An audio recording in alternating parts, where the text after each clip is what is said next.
2020 గాల్వన్ ఘర్షణ అనంతరం చైనాతో భారత్ చాలా వరకు దౌత్య సంబంధాలు తెగదింపులు చేసుకుంది. ఆ దేశం వాణిజ్యంపై భారీగా పరిమితులను విధించింది. సరిహద్దులో రెచ్చిపోతున్న చైనాను కట్టడి చేసేందుకు భారత్ కఠిన చర్యలు తీసుకుంది. అయితే ఈ చర్యలే తమ కొంప ముంచుతున్నాయంటూ ఎలక్ట్రానిక్స్ తయారీదారులు ఆందోళన చెందుతున్నారు. చైనా భారత్ సరిహద్దు ఉద్రిక్తతల కారణంగా ఏకంగా 1500 కోట్ల డాలర్ల మేర నష్టాలు వాటిల్లినట్లు ఆవేదన వ్యక్తం చేస్తున్నారు. చైనా దిగుమతులు పడిపోవడంతో 1,00,000 మంది ఉద్యోగులను తొలగించామని వాపోతున్నారు. చైనా కార్మికులను వీసా నిబంధనలు సడలించాలని కోరుతున్నారు. అదే అదునుగా డ్రాగన్ కంట్రీ రెచ్చిపోతుంది. భారత్ అవసరాలకు అలుసుగా తీసుకుంటుంది. అయితే చైనా దిగుమతులకు భారత్ ఎలా చెక్ పెడుతుంది? చైనా నుంచి దేశ భద్రతకు పొంచి ఉన్న ముప్పును ఎలా ఎదుర్కొంటుంది? Watch the story. బార్డర్ ఉద్రిక్తతలు వాణిజ్యాన్ని దెబ్బతీస్తాయా? డ్రాగన్ దిగుమతులను ఢిల్లీ ఎలా అడ్డుకుంటుంది? భారత్ చైనా సరిహద్దులో ఉద్రిక్తతలు పెరుగుతున్నాయి. రోజురోజుకు చైనా నుంచి భారత్కు భద్రతా సవాళ్లు పెరుగుతున్నాయి. అదే సమయంలో భారత్కు డ్రాగన్ కంట్రీ అతిపెద్ద వ్యాపార భాగస్వామిగా మారుతోంది. సంవత్సరాల తరబడి సరిహద్దు ఉద్రిక్తతలు కొనసాగుతున్నాయి. ఈ నేపథ్యంలో చైనా వాణిజ్యం నుంచి డైవర్ట్ అయ్యేందుకు ప్రత్యామ్నాయాలపై భారత్ తీవ్రంగా శ్రమిస్తోంది. అయినా చైనీస్ దిగుమతులను మాత్రం తగ్గించలేకపోయింది.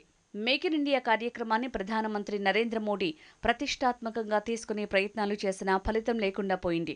ఈ నేపథ్యంలో ఢిల్లీ ఎలాంటి విధానాలను అనుసరించాలి అంటే స్పష్టమైన విధానం అవసరం. ఎందుకంటే పరిశ్రమల పెద్దలు ఇటీవల ప్రభుత్వం తలుపులు తట్టారు. వారంతా భారత్లో మరింత సౌకర్యవంతమైన వాణిజ్య విధానాన్ని కోరుకుంటున్నారు. చైనా కార్మికులకు మరిన్ని వీసాలు ఇవ్వాలంటున్నారు. ఎందుకంటే వారికి నష్టాలు పెరుగుతున్నాయి. దీన్ని పరిగణనలోకి తీసుకుని భారత ఎలక్ట్రానిక్ తయారీదారులు ఓ నివేదికను సిద్ధం చేశారు. ఈ నివేదికను వివిధ ప్రభుత్వ మంత్రిత్వ శాఖలతో పంచుకున్నారు. ఈ నివేదిక ఏం చెప్తోంది అంటే భారత్ చైనా మధ్య సరిహద్దు ఉద్రిక్తతల గురించి వివరిస్తోంది. ఇరు దేశాల మధ్య టెన్షన్స్ కారణంగా వ్యాపారాలు ఎలా దెబ్బతిన్నాయో ఆ నివేదిక వెల్లడిస్తోంది. గత 4 ఏళ్లలో తాము 1,700 కోట్ల డాలర్లు కోల్పోయామని ఎలక్ట్రానిక్ తయారీదారులు ఆవేదన వ్యక్తం చేస్తున్నారు. నష్టాలు పెద్ద ఎత్తున రావడంతో భారీగా ఉద్యోగులను తొలగించాల్సి వచ్చిందని వాణిజ్యవేత్తలు చెబుతున్నారు. మొత్తంగా 4 ఏళ్లలో అంటే 2020 నుంచి ఇప్పటి వరకు 1,00,000 మంది ఉద్యోగులను తొలగించినట్టు వివరిస్తున్నారు. 2020 కోవిడ్ ప్రారంభమైన సంవత్సరం. కోవిడ్ కారణంగా వ్యాపారాలు పూర్తిగా దెబ్బతిన్నాయి. అయితే భారత్లోని పరిశ్రమలు మాత్రం అదే సంవత్సరంలో సరిహద్దులో చైనాతో ఉద్రిక్తతలే కారణమని సూచిస్తున్నాయి. ప్రధానంగా వాణిజ్యవేత్తలు 2 పాయింట్లను అండర్లైన్ చేస్తున్నారు. 1 చైనీస్ కార్మికుల వీసాలపై ఆంక్షలు, 2 చైనా కంపెనీలపై నిఘా పెట్టడం. చైనా వ్యాపార ప్రయోజనాలపై భారత్ దర్యాప్తు చేస్తోంది. అదే సమయంలో చైనీస్ కార్మికుల ప్రవేశాన్ని భారత్ పరిమితం చేసింది. ఢిల్లీ తీసుకున్న ఈ 2 నిర్ణయాలతో భారత్లో తమ వ్యాపారాల విస్తరణను దెబ్బతీస్తోందని పరిశ్రమల యజమానులు చెబుతున్నారు. ఎలక్ట్రానిక్ పరిశ్రమల ఎగుమతుల ఒప్పందాలను కోల్పోయింది. సుమారు 1,000 కోట్ల డాలర్లు నష్టం వాటిల్లినట్టు వెల్లడించింది. సరిహద్దు ప్రతిష్టంభనతో వాణిజ్యానికి ప్రమాదం పొంచి ఉందని స్పష్టం చేస్తున్నారు. దీనికి భారత్ మూల్యం చెల్లించాల్సి వస్తుంది. ఎందుకంటే ప్రత్యామ్నాయ చర్యలు లేకుండా చైనా దిగుమతులపై ఆంక్షలు విధించటమే. 2020లో సరిహద్దులో ఉద్రిక్త పరిస్థితులు తలెత్తాయి. అప్పటి నుంచి బార్డర్లో చైనా సైన్యాన్ని భారీగా మోహరించింది. అంతేకాదు బార్డర్లో మౌలిక సదుపాయాలను విస్తరించింది. భారత్పై దురాక్రమణ చర్యలకు డ్రాగన్ కంట్రీ పదే పదే యత్నిస్తోంది. ఈ నేపథ్యంలో ఢిల్లీ ప్రతిస్పందించడం తప్ప వేరే మార్గం లేదు. చైనాను కట్టడి చేయటానికి ఆ దేశ వాణిజ్యంపై ఆధారపడటాన్ని తగ్గించాలని భారత్ యోచించింది. ఈ ప్రణాళిక కొంతకాలం పనిచేసింది. కనీసం 2 ఏళ్ల పాటు చైనా స్థానంలో అమెరికా అతిపెద్ద భాగస్వామిగా అవతరించింది. కానీ ఈ వ్యూహం ఎక్కువ రోజులు పనిచేయలేదు. ఎందుకంటే భారత దిగుమతుల్లో చైనానే టాప్లో ఉంది. గత ఆర్థిక సంవత్సరంలో భారత్కు 10,000 కోట్ల డాలర్ల విలువైన చైనా దిగుమతులు వచ్చాయి. డ్రాగన్ కంట్రీ దిగుమతులు పెరగడానికి కారణం ఏంటి అంటే సాంకేతికత వంటి క్లిష్టమైన రంగాలకు ముడి సరుకుల కోసం ప్రధానంగా చైనా మీదే ఆధారపడాల్సి వస్తోంది. ముఖ్యంగా స్మార్ట్ ఫోన్, టెలికాం విడిభాగాలు అధికంగా ఉన్నాయి.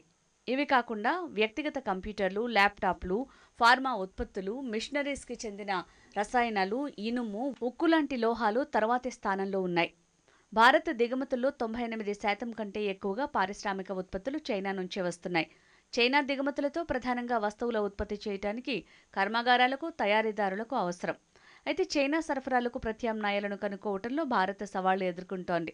ఈ నేపథ్యంలో చైనాపై ఆధారపడటాన్ని భవిష్యత్తులోనూ ఢిల్లీ కొనసాగించే అవకాశం ఉంది. ఇక్కడ మరో నివేదిక కూడా ఉంది. వీసా నిబంధనలపై భారత్ పునరాలోచించినట్టుగా ఈ రిపోర్టు చెప్తోంది. అంటే చైనీయుల విషయంలో కొన్ని పరిమితులను సడలించే అవకాశం ఉందన్నమాట. ఈ మార్పులు చైనీస్ సాంకేతిక నిపుణులకు ప్రయోజనం చేకూర్చొచ్చు. వారికి వేగంగా అనుమతులివ్వచ్చు.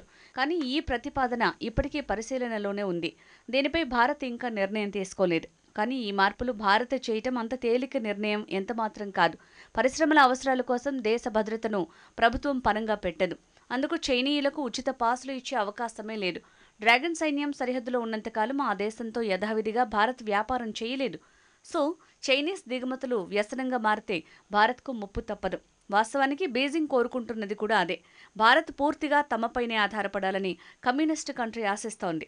ఇటీవల సంవత్సరంలో భారత్ చైనా ద్వైపాక్షిక వాణిజ్యం పెరిగిందని చైనా వెల్లడించింది. ఈ వాణిజ్యం విలువ 10,000 కోట్ల డాలర్లకు చేరిందని బీజింగ్ తెలిపింది.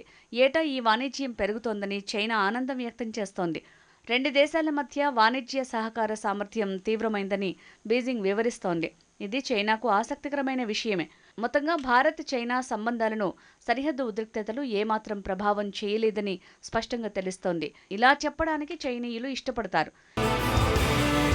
ఇంకా సింపుల్గా చెప్పాలంటే తాము సరిహద్దులో ఎలాంటి చొరబాట్లకు యత్నించినా భారత్ మాత్రం గత్యంతరం లేక తమ వస్తువులను దిగుమతి చేసుకుంటోందని చైనా భావిస్తోంది.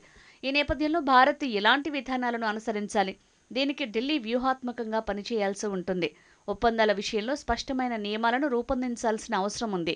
భారత ఆర్థిక వ్యవస్థలో చైనా ప్రమేయాన్ని పరిమితం చేయాలి. వాస్తవానికి కొత్త విధానాన్ని ఢిల్లీ పరిశీలిస్తోంది. బహుశా చైనీస్ దిగుమతులను పరిమితం చేయొచ్చు. అందుకు కొన్ని షరతులతో కూడిన భారత చైనా కంపెనీల మధ్య జాయింట్ వెంచర్లను ఢిల్లీ అనుమతించొచ్చు. భారత భాగస్వామికి మెజారిటీ వాటాను ఇవ్వాలని ఢిల్లీ పట్టుబట్టొచ్చు. ఇలా జాయింట్ వెంచర్లను చేస్తే ఎగుమతులు దిగుమతులపై నియంత్రణ భారత చేతిలో ఉంటుంది. చైనీస్ భాగస్వామి పాత్ర పరిమితమవుతుంది. ప్రధానంగా నిధులు, సాంకేతిక బదిలీలో పూర్తిగా కంట్రోల్లో ఉండే అవకాశం ఉంది.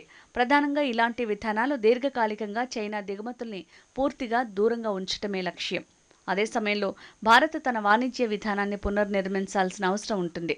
దిగుమతుల కంటే ఎగుమతులకు ఎక్కువగా ప్రాధాన్యం ఇవ్వాల్సి ఉంటుంది. నిజానికి అది చాలా పెద్ద సమస్య. ఇది కేవలం చైనాకే పరిమితం కాదు. ప్రస్తుతం భారత్ టాప్ 9 వ్యాపార భాగస్వాములతో వాణిజ్య లోటు నెలకొంది. సో చైనా దిగుమతులను భారత్ కట్టడి చేయాలి. కానీ దానికి స్పష్టమైన విధానాలతోనే ముందుకు వెళ్లాల్సి ఉంటుంది. వాణిజ్య అసమతుల్యతను పరిష్కరించాలి. ఈ లోపల చైనాతో వాణిజ్య సంబంధాలపై తక్షణ శ్రద్ధ అవసరం. ఎందుకంటే ఇది భారతదేశానికి కీలకమైన వ్యూహాత్మక సవాల్గా మారింది.